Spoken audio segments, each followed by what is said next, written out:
Good morning, everybody, and thank you for having me. It's great pleasure to be here. I'd like to introduce myself. My name is Eyal. I was originally born in Israel, Tel Aviv, and have always been involved in technology, including today. Some highlights of my career, including working for NASA on some of the flight recorders programs. Currently, I'm a resident of Amsterdam, but also working in Seoul, which is the heart of what we all know, Crypto Valley, on some blockchain programs through a fund, which I'm part of, and that is basically becoming my expertise in the last few years. So in this presentation, I'd like to talk about the cryptocurrency phenomenon, which I'm sure most of you are aware of.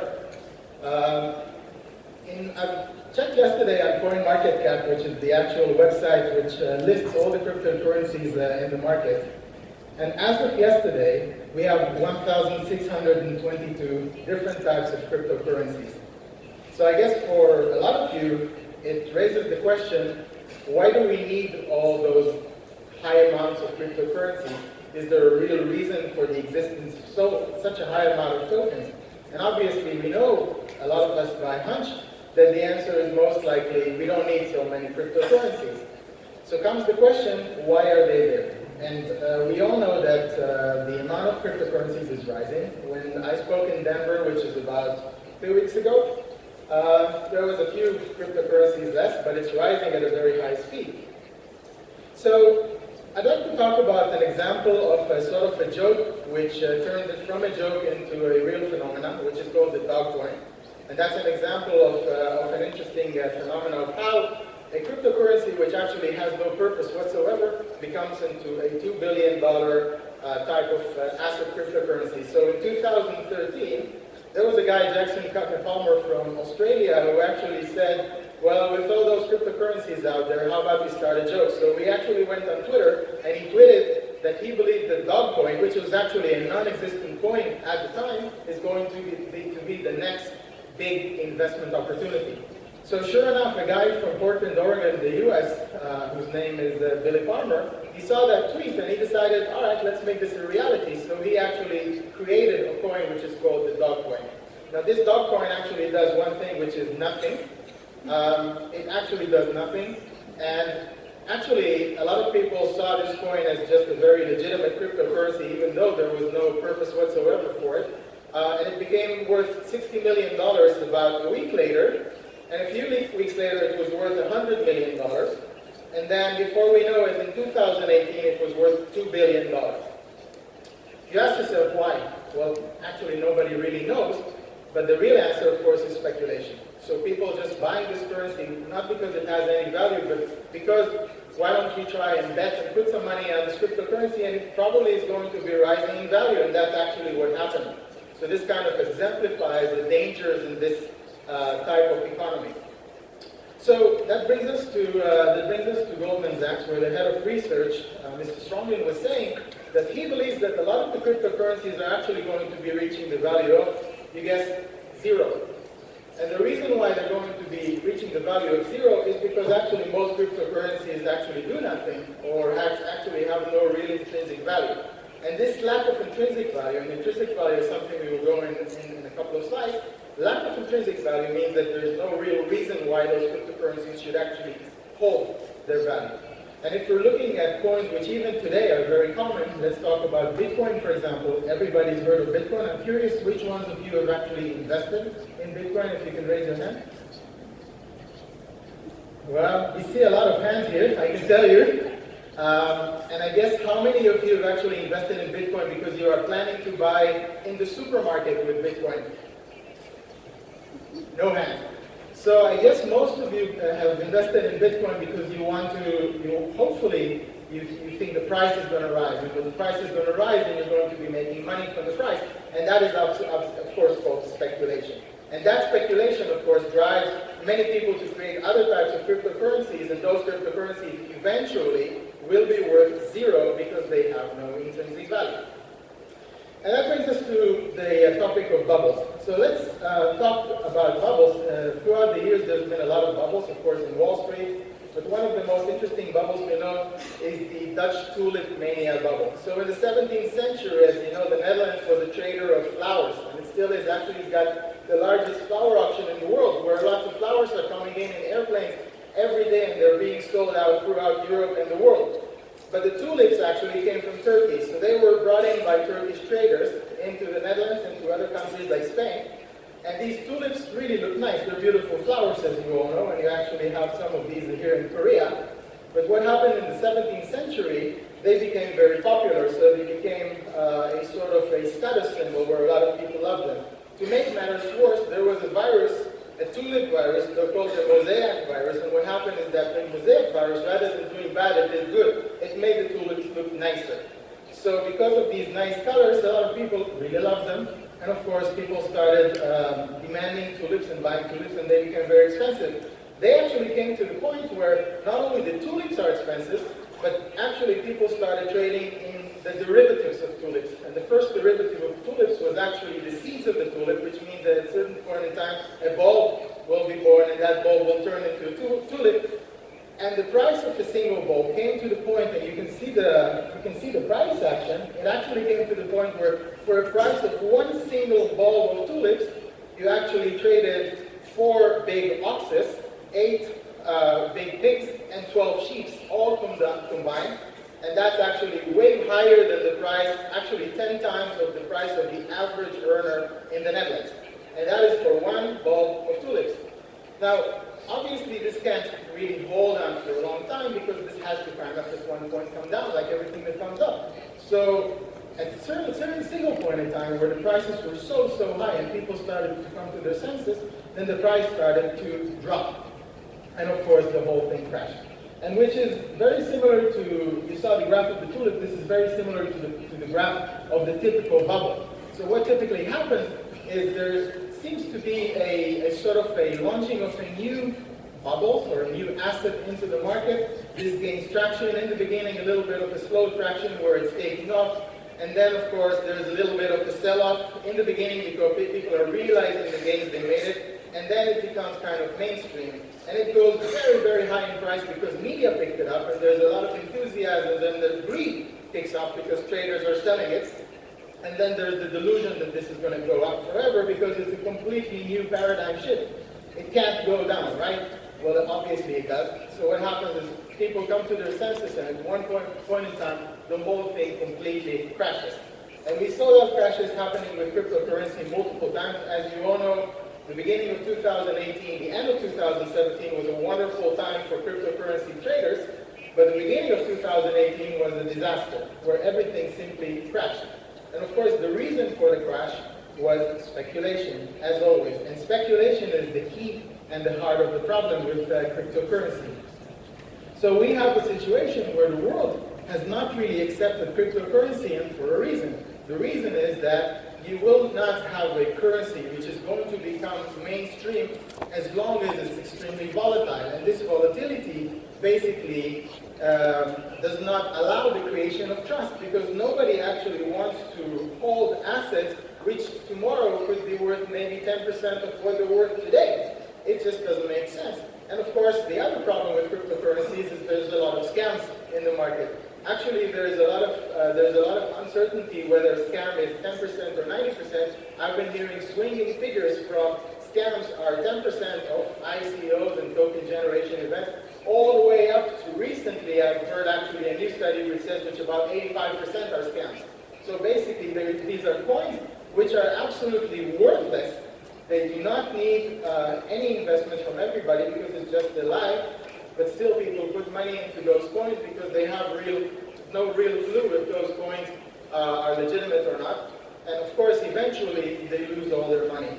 So now comes the question, how can cryptocurrency play a positive role in society? Because cryptocurrency is also part of this technology, which my former presenter, Melanie, explained, of course. It's part of the blockchain technology. And blockchain as a technology has a lot to offer. However, the unfortunate truth is that we were all exposed to blockchain not because of the technology, but because of Bitcoin, which was the first blockchain type of cryptocurrency. So let's talk about intrinsic value. What is intrinsic value? Well, intrinsic value means the real value of a certain asset. And we all know the real value of an asset is not necessarily the value at which it is actually trading in the market.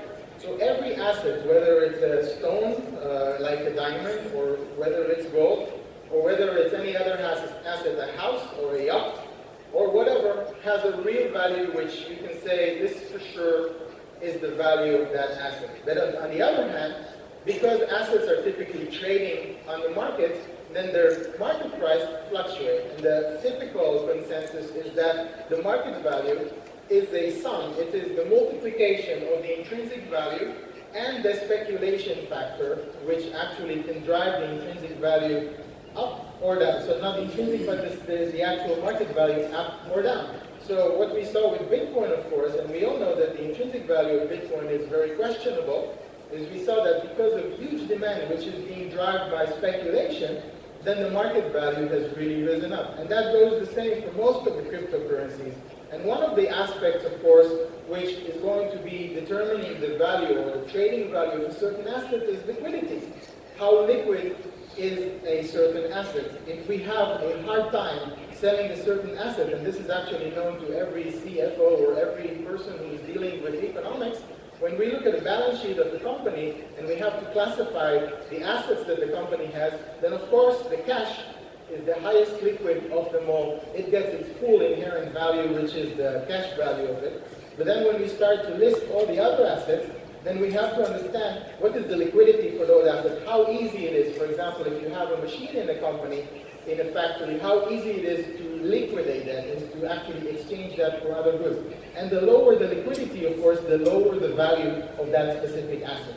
So when we're talking about cryptocurrency, the problem is that most of the cryptocurrency is inflated by the lack of intrinsic value, but mainly by the component of the speculation factor. So the next part that I'd like to talk about is something which is called the token velocity. When we're talking about cryptocurrency, let me give you an example of token velocity. So let's assume that tomorrow everybody's talking about Uber and of course the sharing economy where we all like to save on carbon output and cars can be used for more than just one person. So there's Uber, which is a fantastic idea of riding a taxi and paying, of course, using your smartphone.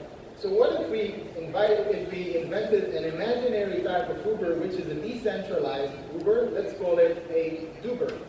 So Duber would be a decentralized Uber, which you have the Duber coins, and you would invent a new Duber coin. You would do an ICO for that Duber coin, and you would pay the driver in Duber coins. So that's a fantastic idea because you can say, well, we don't need the company. This could be decentralized, so there doesn't need to be any management. There's going to be trust in the market. It all sounds wonderful. The problem is that if we now have this Duber coin, and I want to take a taxi, and I want to ride on that Duber, I actually don't want to hold Duber coins because I don't see any value. And I guess most of you would not hold a Duber coin because you don't really see value. You would buy the Duber coin at the last moment only when you want to go on that taxi ride. So you would buy the coin, you would pay to the driver would take the Duber coin, but actually the driver doesn't want the Duber coin either because he wants Korean won, or he wants US dollars, or he wants euros, or whatever the other currency that he's using, and he's going to take away the Duber coin and again sell it and exchange it for his local currency. So the effect is that I don't want to hold the Duber coin, the driver doesn't want to hold the Duber coin, and actually Duber itself doesn't even want to hold the Duber coin. Nobody wants a Duber coin. So that's called a high token velocity because nobody wants to hold that token for a long time because everybody is afraid that the token is actually valueless, right? So that is basically the situation in most of the ICOs today. Most of the cryptocurrencies today, they have no inherent value. And because they have no inherent value, nobody wants to really hold them, and that is called a high token velocity problem. And there's actually an equation that is a very well-known financial equation that the average network value is the division of the total transaction volume divided by the velocity of that token. So in other words, even if there's a lot of customers that are driving on that Uber, the fact that the coin is turning hands so quickly means that the total value of the network goes down. So now comes the question, how do we create a token which actually has a lower token value? And there's some mechanisms in the market which allow you to reduce token velocity, or in other words, increase their value and the total value of the network. So the first example is a profit share mechanism. So for example, there's a couple of example ICOs and some token model and economic models. One of them called, for example, Augur. Augur is a sort of a pay-to-play. It's like a taxi medallion. You have to pay with Augur coins to actually be part of that network. So in other words, you have to have coins to actually enjoy the fruit of your labor in the network. There's some other coins that actually allow people to be part of the jury for actually settling disputes. But for you to be part of the jury, you need to actually hold those coins to participate in being part of that virtual jury. So that's one example where people will need to hold the coin, and that what does it slows down the token velocity. Another one is staking functions. So for example, we all know that there is the proof of stake. It's a new proof of stake, which is a mechanism to reach consensus of blockchain, what is replacing proof of work, and in that case you actually need to stake tokens, or in other words, accumulate tokens, so that you actually have the possibility of writing blocks. So that's called proof of stake. The other one is a payout reserve example. So if you have an insurance company that pays out in case of some kind of insurance claim, then you need to actually hold tokens in reserve to allow people to pay them out. And that means, again, the tokens are going to be held rather than changing hands very fast. Then there's other ways, such as gamification or utility. So business models where, for example, if you're holding certain tokens, it gives you a certain privilege. It gives you a certain right. It gives you a better experience, and so on. So you actually bake into the business model of the token the need to hold more tokens, and that basically, again, reduces the token velocity and increases, of course, the value of that specific token and the total value of the network. And the last one, but not the least, is, of course, the real intrinsic store of value. And that is the most hardest one of them all, because for you to create a token that really actually stores value, you have to really create a business model which makes and bakes value in that token, and that's not so easy. But to give you an example of people who are really believing in that, let's talk about Mr. Schultz, who is the chairman of Starbucks, and he was actually interviewed recently by a television reporter of his opinion about the cryptocurrency market. They asked him, do you think that cryptocurrency can play a serious role within Starbucks? His answer was yes, I do think, but it's not going to be the Bitcoin. And they asked him, why is it not going to be the Bitcoin? He says, well, it's outdated and it's valueless. It's got no real inherent value, and therefore it's got no trust from the public. So he said, I believe that there's going to be a few legitimate coins which are going to come from the blockchain technology. However, these coins, for them to have intrinsic, true inherent value, they need to be backed by true brick and mortar institutions who actually give them value, intrinsic value. And he said that's going to come, but that's not going to be the Bitcoin. And that maybe is an example, although it's a true example, but that's not a coin, it's a chocolate coin from Starbucks. So the first example that we see of companies who are starting to bake intrinsic value into coins is Singapore Airlines, who actually came back recently and basically said, we're going to be introducing blockchain-based loyalty points, which is a huge market. Loyalty points market is a $500 billion a year market. But of course, it's a market which is suffering from a lot of problems because we all collect coins, but most of us actually don't use them because not easy to use. Lack of liquidity means that the value of those coins goes down. If I give you a coin or a point that is worth a cent, because of lack of liquidity, because of lack of easy way to use it, its value is going to drop in your eyes to about 30 cents. So another company that has been pledging to use the blockchain is Burger King, for example. So they're launching the Burger King token. And all these companies are doing is basically they're saying, rather than having the standard points program, we're going to be converting them into the blockchain. However, they're going to have a lot of issues because if you really want to have intrinsic store of value in a coin, first of all, it must present a clear value, which is the case of Singapore Airlines does. Because we all know that if we hold a coin from Singapore Airlines which says we will honor you and we will give you $1 worth of Singapore Airlines services, we know it's true. They're not going to run away. It's a real value. But the second thing, of course, it's got to have liquidity. If we can't use those tokens on Singapore Airlines because we don't have enough value in those tokens, and we can't get rid of those tokens or exchange them for other tokens, then it's suffering from a liquidity problem. So can we create a token which actually has both intrinsic value but also guaranteed liquidity? And that is the question. And of course it needs to be stable, because nobody wants to have a token where you're holding Singapore airline points that today are worth $10 tomorrow they may be worth only 5 cents because the market crashed, right? So we want to have stability, and it needs to be convenient to use.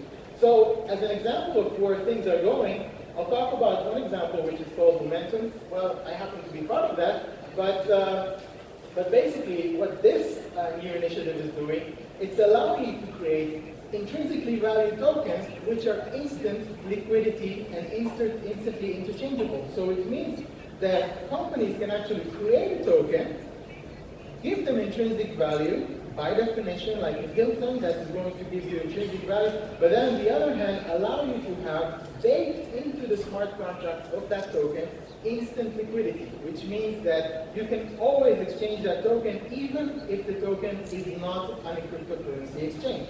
And that is where the market is going.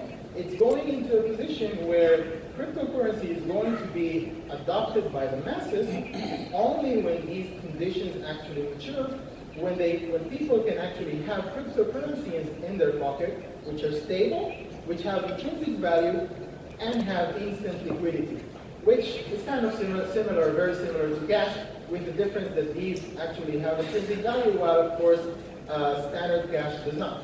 It just represents a certain value.